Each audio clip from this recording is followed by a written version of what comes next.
દોસ્તો, મારી ગુજ્જુની મોજ ચેનલમાં આપનું સ્વાગત છે। આજના વિડીયોમાં આપણે વાત કરવા જઈ રહ્યા છીએ ઠાકોર ફેમિલીના ઘરે તેમના મમ્મીએ આજે આ શેની બાધા રાખી દીધી હતી, કયા કારણોસર બાધા રાખવામાં આવી, તાત્કાલિક અચાનક બાધા રાખવાનું કારણ શું બન્યું। અને દોસ્તો, આજે તો પૂનમ ભાભીના ભાઈ આવ્યા છોટુ બેબીને રમાડવા માટે, તેના મામા આવ્યા।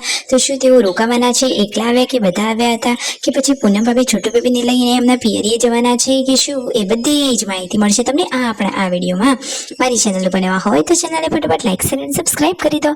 Full video in life of Thakor channel દોસ્તો, ફૂલ વિડીયોની લિંક ડિસ્ક્રિપ્શનમાં મૂકેલી છે, ત્યાં જઈ તમે આખો વિડીયો વોચ કરી શકો છો। આવી ટૂંકી ટચુકડી લાઈવ લેટેસ્ટ ટ્રેન્ડિંગ માહિતી મેળવવા માટે કરી દો મારી ચેનલને ફટાફટ સબસ્ક્રાઇબ। તો ચાલો દોસ્તો, વધારે રાહ ન જોતા વિડીયોની શરૂઆત કરી દઈએ। તમે વિડીયોમાં લાઈવ જુઓ કે સવારે સવારે તેમના મમ્મી પપ્પા અહીંયા બહાર શું કરી રહ્યા છે, કઈ વસ્તુ શોધી રહ્યા છે। તો જુઓ તો ખરા, હજુ સંજયભાઈ તો બ્રશ કરી રહ્યા છે, એટલામાં તેમના મમ્મી પપ્પા આજે જે ભેંસ બાંધવાનો લોખંડનો જે શીલો આવે એ જ ખોવાઈ ગયો છે, તો એના વિશે ચર્ચા કરી રહ્યા છે। તો તેમના મમ્મીએ તો એટ અ ટાઈમ અચાનક બાધા જ રાખી દીધી। એમને કહ્યું કે જો શીલો જડી જશે તો પછી હું માતાજીને નારિયેળ ચડાવીશ। તેમના પપ્પા કહે છે કે જુઓ તો ખરા, તમારા મમ્મી તો કેવી કેવી બાધાઓ રાખે છે। શું દોસ્તો, તેમની આ બાધા ખરેખર સાચી રાખી કહેવાય કે પછી એમાં શું વાંધો, તમને શું લાગ્યું? અને જુઓ તો ખરા કે પછી પૂનમ ભાભીને લોકો તો વાસણ માંજવા બેસી ગયા છે। તેમના મમ્મી અને રાકેશભાઈ તો ચાલ્યા ખેતરમાં, અને ઘરે આ જો મસ્ત મજાના આ તગારા વેચાવા આવ્યા હતા। તો મસ્ત મજાના આ ટોકર લઈ લીધા છે, મસ્ત મજાના રંગબેરંગી છે। ભાવ તાલ ફિક્સ કરી અને પછી રાકેશભાઈએ સરખા અને સરખી ક્વોલિટી વાળા કોઈ પણ નુકસાન વગરના એવું ચેક કરી અને પછી ફાઇનલી 5 ટોકર લઈ લીધા। હવે તો ટોકરની કોઈ રકઝક જ નહીં થાય, ઘણા બધા ટોકર થઈ ગયા। અને જુઓ, સંજયભાઈને તો ખેતીવાડી એટલે કે આ કુદરતી નેચરનો બહુ જ ઇન્ટરેસ્ટ છે। એમને તો ઘર આંગણે સરસ મજાની આ મરચીઓ વાવી છે।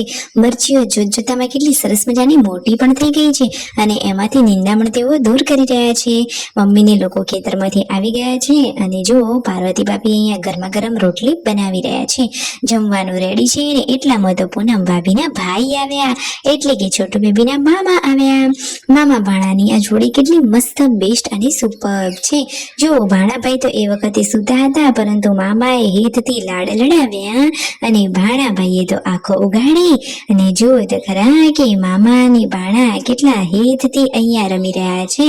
જુઓ તો ખરા, વેવ તો ઠાકોર ફેમિલીની હિરોઈન છે, અને હવે છોટુ બેબીને નવડાવી દોડાવી કેટલું સરસ મજાનું રેડી કરી લીધું છે। અને જુઓ, હવે તો એ નજર ફેરવતા શીખી ગયું છે, ટગર ટગર નજર ફેરવી રહ્યું છે। રણજીતભાઈ જેમ ચપટી વગાડે છે એમ તે નજર ફેરવે છે। આજે તો પૂનમ ભાભીના પિયરથી તેમના ભાઈ લાવ્યા હતા કંકોડા, તો આજે તો રાત્રે શાકમાં બનવાનું છે કંકોડાનું શાક ને રોટલી।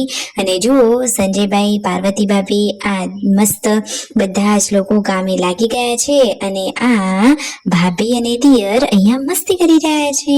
આ ફેમિલીમાં તો બધા સરસ મજાના હળી મળીને રહે છે। છોટુ બેબી તો એકદમ ક્યુટ છે, પૂનમ ભાભીના ચહેરા ઉપર તો હંમેશા સ્માઇલ જ સારી લાગે છે। અને ખેતરમાં પછી બધા લોકો આંટો મારવા માટે ગયા હતા। ઘરે આવ્યા તો જમવાનું રેડી હતું, મસ્ત મજાની ગરમા ગરમ રોટલી અને કંકોડાનું શાક, અને બધાને ખાવો હતો મસાલા પાપડ। તો સંજયભાઈએ બનાવી દીધો છે મસ્ત મજાનો મસાલા પાપડ। વાવ, જોતા તો પીઝા જેવો લાગે એટલો મસ્ત મજાનો ટેસ્ટી પાપડ બન્યો છે। આખા ફેમિલીએ મોજથી પાપડને એન્જોય કર્યો। Like share and subscribe.